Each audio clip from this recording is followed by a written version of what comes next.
اس کے منہ سے نکلے ہوئے لمبے لمبے اور پیلے دانت اس کی ٹھوڑی تک جھول رہے تھے، اور اس کی آنکھیں ترچھی اور خونخوار تھیں، اور اس کے ساتھ ساتھ اس کا بھیانک اور سیاہ رنگ بہت خوف زدہ کر دینے والا تھا، بہت ہی لرزا دینے والا منظر تھا۔ بھولے ناتھ، جو کہ خود بھی ایک شیطان تھا اور اس قسم کے شعبدوں کا ماہر تھا، وہ بھی اپنے ہوش و حواس قائم نہ رکھ سکا، اور پھر جلد ہی سنبھل گیا، کیونکہ وہ روح پر اپنی کمزوری ظاہر نہ کرنا چاہتا تھا کہ کہیں وہ اسے ہی اپنے تابع نہ کر لے۔ خدا کی پناہ، تم تو بہت ہی بھیانک چہرے کی مالک ہو، اور آئندہ میرے سامنے اپنا یہ بدصورت چہرہ لے کر دوبارہ نہ آنا۔ اب جلدی کرو اور اپنا چہرہ دوبارہ سے اسی طرح ڈھانپ لو۔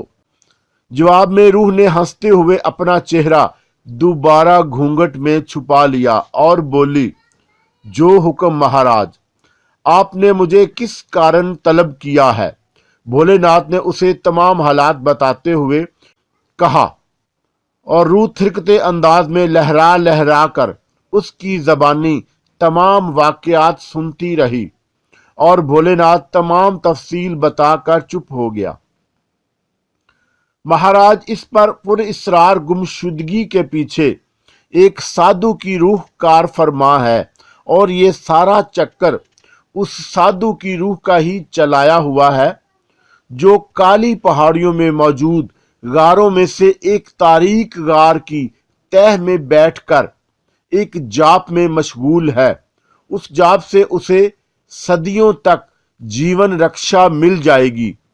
اس کے بارے میں اسے ایک گیانی نے بتایا تھا اور کہا کہ موت اس کے نزدیک نہ آئے گی، اور یہ کہ جاپ کے دوران اسے 10 سندر ناریوں کی ہتھیا کرنی ہوگی اور ان کے کلیجے کچے چبانا ہوں گے، اور اسی مقصد کی خاطر اس نے ایک خاص عمل کر کے مورت نگر کا پتہ چلا لیا، جس میں اسے اپنے مقصد کی تعمیل کے لیے اکٹھی 10 سندر ناریاں مل گئیں، اور ہاں، ایک ایک کر کے انہیں وہیں بیٹھا اپنے ایک چیلے سروپ کے ذریعے غائب کر رہا ہے۔ اب تک وہ 5 سندر ناریوں کی ہتھیا کر کے انہیں وہیں بیٹھا اپنے ایک چیلے سروپ کے ذریعے غائب کر رہا ہے،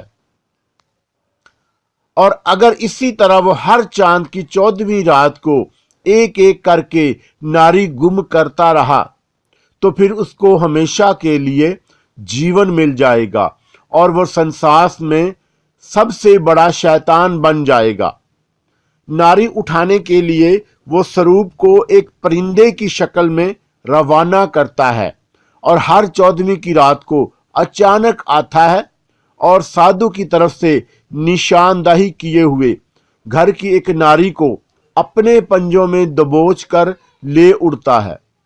مزے کی بات یہ ہے کہ گھر کے افراد کی لاکھ پابندیوں کے باوجود بھی ناری کسی نہ کسی طرح باہر کھلے میدان میں خود بخود چل کر پہنچ جاتی ہے، اور پھر اچانک کسی طرف سے وہ پرندہ نمودار ہوتا ہے اور ناری کو اپنے پنجوں میں دبا کر کالی پہاڑیوں میں غائب ہو جاتا ہے۔ پرندے کی جسامت شتر مرغ سے ملتی جلتی ہے، اور وہ اپنے بڑے بڑے پروں کی وجہ سے آسانی سے ایک ناری کو دبا کر اپنی منزل پر پہنچ جاتا ہے۔ جیسے جیسے روح تفصیل بتا رہی تھی، بھولے ناتھ آنکھیں اور منہ پھاڑے اس کی طرف دیکھے جا رہا تھا۔ تمام تفصیل بتا کر روح چپ ہو گئی۔ تم نے تفصیل تو بتا دی، اب اس کے کوئی اپائے بھی ساتھ ہی بتا دو۔ اب ان کالی پہاڑیوں تک کیوں کر پہنچا جائے؟ کیا اس سلسلے میں تم میری کچھ مدد کر سکتی ہو؟ بھولے ناتھ نے روح سے پوچھا۔ میں صرف اس حد تک تمہارے کام آ سکتی ہوں کہ تمہیں کالی پہاڑیوں تک جانے کا راستہ بتا دوں۔ और वैसे भी जो तुमने जाप किया है उससे मैं सिर्फ तुम्हें तफसील ही बता सकती हूं, और इस साधु की शक्ति को मैं किसी तौर पर चैलेंज नहीं कर सकती। रूह ने तासव बड़े लहजे में कहा, ठीक है, फिर मुझे इन काली पहाड़ियों तक जाने का रास्ता बताओ। भोलेनाथ ने मायूसी से कहा। उसे ये सब सुनकर बहुत मायूसी हुई थी। उसे अपना सारा किया कराया काम जाया होता महसूस हो रहा था। उसने तो ये समझा था कि वो जाप करके रूह की मदद से इस पुरस्कार चक्कर को हमेशा के लिए खत्म कर देगा, मगर अब रूह की बात सुनकर उसकी उम्मीदों पर पानी फिर गया था और वो काफी देर तक मगजमारी करने के बाद वो तमाम रास्ता बखूबी समझ गया। बस अब मैं इस साधु से निपट लूंगा, तू अब जा। भोलेनाथ ने एक तवील सांस लेते हुए रूह को वापसी की इजाजत दी। ये सुनते ही रूह ने खुशी से एक चीख मारी और एकदम आसमान की जानब परवाज कर गई। जैसे ही वो हंडिया से निकली, हंडिया एक धमाके से फटी और उसमें से निकलने वाली राख उड़कर भोलेनाथ के सर में जा पड़ी। भोलेनाथ ने एक गाली निकाली और अपने हाथों से राख झाड़ता वापस अपने ठिकाने की जानब चल पड़ा। ये 14वीं की रात थी। चांद अपने पूरे शबाब पर था। चारों तरफ चांदनी चुटकी हुई थी। दिल को लिभाने वाली खुशगवार ठंडी ठंडी हवा चल रही थी। कुदरत का हुस्न भरपूर अंदाज में निखर कर सामने आ गया था, लेकिन इस हुस्न को देखने वाला कोई बशर ना था, क्योंकि आज की रात मोरत नगर के वासियों के लिए क़यामत की रात थी। हर घर में एक भयानक सन्नाटा छाया हुआ था। खुद मोरत नगर का राजा बहराम दास भी फिक्रमंदी के बाद अपने महल के कमरे में टहल रहा था। नारायण और उसका छोटा लड़का नंदलाल कुर्सियों पर बैठे उसकी तरफ देख रहे थे। अब से कुछ ही देर कबल भोलेनाथ महल से निकलकर जंगल की तरफ चला गया था और उन्हें ताकीद कर गया था कि कुछ भी हो जाए उन्होंने घरों से बाहर नहीं निकलना है। हत्ता कि अगर रात के किसी पहर वो खुद भी आकर किसी का दरवाजा बजाए और तो कोई दरवाजा ना खोले, क्योंकि हो सकता है उसके भेष में कोई और शैतानी रूह अपना मकसद पूरा कर जाए। राजा बहराम दास टहलते हुए बार बार अपने हाथ की हथेली पर दूसरे हाथ की मुट्ठी बनाए मारता जा रहा था।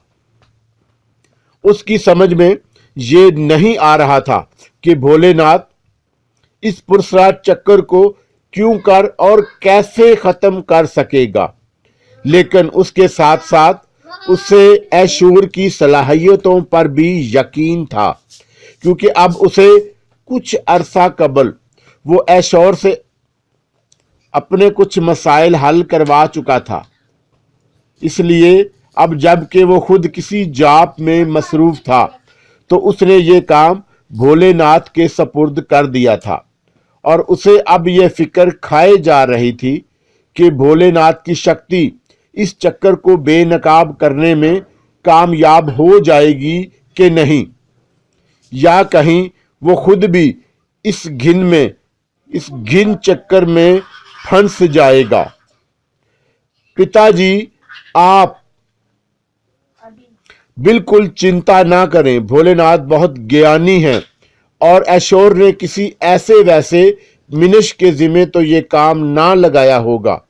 उन्होंने भोलेनाथ को इस कारण जानकर ये जिम्मेदारी सौंपी होगी। नारायण ने खामोशी को तोड़ते हुए अपने पिता से कहा, तुम ठीक कहते हो नारायण, पर बालक तुम इन शैतानी कुव्वतों को अच्छी तरह नहीं जानते। ये किस कदर ताकतवर होती हैं। एक बुरी आत्मा को खत्म करने के लिए एक ज्ञानी ध्यानी का होना लाजमी है, वरना वो खुद इस बुरी आत्मा के हाथों अपनी हत्या करवा बैठेगा। इसलिए मैं दिल से चाहता था कि इस मसले को हल करने के लिए ऐशौर महाराज खुद यहाँ तशरीफ लाते। बहराम दास ने उसे जवाब दिया, लेकिन पिताजी, भोलेनाथ ने बहुत सारे जाप और चिल्ले काटे हैं और मैं खुद उसके ठिकाने से होकर आया हूँ। मैंने वहाँ जो बहुत सारे मंदिर देखे वो उसकी शक्ति को बखूबी जाहिर करते थे। नारायण ने दलील देते हुए कहा, तुम ठीक कहते हो, भगवान करे आज की रात सुकून से गुजर जाए।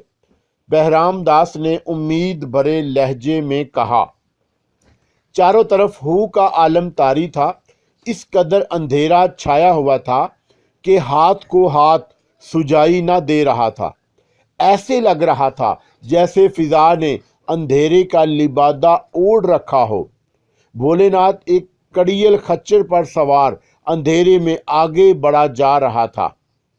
वो अंधेरे में आंखें फाड़ फाड़ कर गौर से आगे जाने वाले रास्ते को देख रहा था कि अचानक खच्चर का अगला दायां पांव एक लम्हे के लिए मुड़ा और फिर यकलख्त सीधा हो गया। भोलेनाथ ने गौर से उस चीज को देखना चाहा जिससे उस खच्चर को ठोकर लगेगी थी, तो ये देखकर उसकी हैरत की इंतहा न रही कि सामने एक इंसानी खोपड़ी जमीन पर पड़ी हुई थी जिसकी आंखों का रुख उसी की जानब था। भोलेनाथ, क्यों तंग करते हो मूर्ख, जाओ अपना काम करो और मुझे अपना काम करने दो। खोपड़ी के लब हिले और उसे एक आवाज सुनाई दी। भोलेनाथ जो हैरत से उसे तक रहा था उसके बोलते देखकर हैरान रह गया। कौन हो तुम और मुझे कैसे जानती हो? भोलेनाथ ने जवाबन पूछा। हैरान होने की जरूरत ना है भोलेनाथ, मुझे तो ये भी मालूम है कि तुझे किसने और क्यों भेजा है। मैं उस साधु की रूह बोल रही हूँ जिसे तुम खत्म करना चाहते हो। खोपड़ी ने उसे मजीद हैरान कर दिया। अच्छा, तो तुम उस साधु की रूह हो जिसका जिक्र मेरी एक ताबे रूह ने किया था। भोलेनाथ ने बेधड़क लहजे में उसे मखातब किया। हाँ, और तुम ये भी सुन लो कि अगर तुमने काली पहाड़ियों का रुख किया तो जलकर भस्म हो जाओगे। मेरे ताबे रूहें तुम्हें काली पहाड़ियों से पहले ही जलाकर राख कर देंगी। खोपड़ी ने उसे धमकी दी। अरे जा जा, भोलेनाथ को धमकी देती हो। एक और जाप करने लगा हूं और आज के बाद अगर तुमने मूर्त नगर की किसी सुंदर नारी को ले जाने की कोशिश की तो काली पहाड़ियों में पहुंचकर तुम्हारी हत्या कर दूंगा। भोलेनाथ ने भी जवाबन उसे धमकी दी। ये सुनते ही खोपड़ी ने एक तंजिया कहका लगाया और यकदम नजरों से गायब हो गई। भोलेनाथ ने आगे का सफर मुलतवी कर दिया और वहीं आलती पालती मारकर बैठ गया और जेब से एक चमकदार खंजर निकालकर उसे अपने सामने जमीन पर गाड़ दिया और अपने चारों तरफ एक हिसार खींचा और कुछ देर के लिए अपनी सांस रोक ली और दिल ही दिल में एक मंत्र का विर्द करने लगा। जैसे जैसे वह मंत्र पढ़ता जा रहा था वैसे वैसे खंजर का रंग सुर्खी माइल होता जा रहा था और फिर देखते ही देखते इस कदर सुर्ख हो गया कि लगता था कि अभी इसमें से खून टपकने लगेगा। भोलेनाथ ने एक ही सांस में एक तवील मंत्र पढ़ लिया और फिर खंजर पर एक जोर से फूंक मारकर अपनी सांस खारिज की। उसके पेट से इस तरह की आवाज निकली जैसे किसी गुब्बारे से हवा निकलते वक्त आती है। उसने सांस बेहाल होते ही एक झटके से खंजर को जमीन से निकालकर हाथ में थाम लिया और वापस मूर्त नगर की जानब चल पड़ा। 14वीं रात का चांद एक गोल शीशे की मानद आसमान पर दमक रहा था। उसकी मत्तर और ठंडी चांदनी ने चारों तरफ एक सहर सा तारी किया हुआ था, लेकिन उस चांदनी का नजारा करने वाले अफराद अपने घरों के अंदर दुबके आने वाले वक्त का इंतजार कर रहे थे। Come and fly away with me. Come and fly away with me. Come come and fly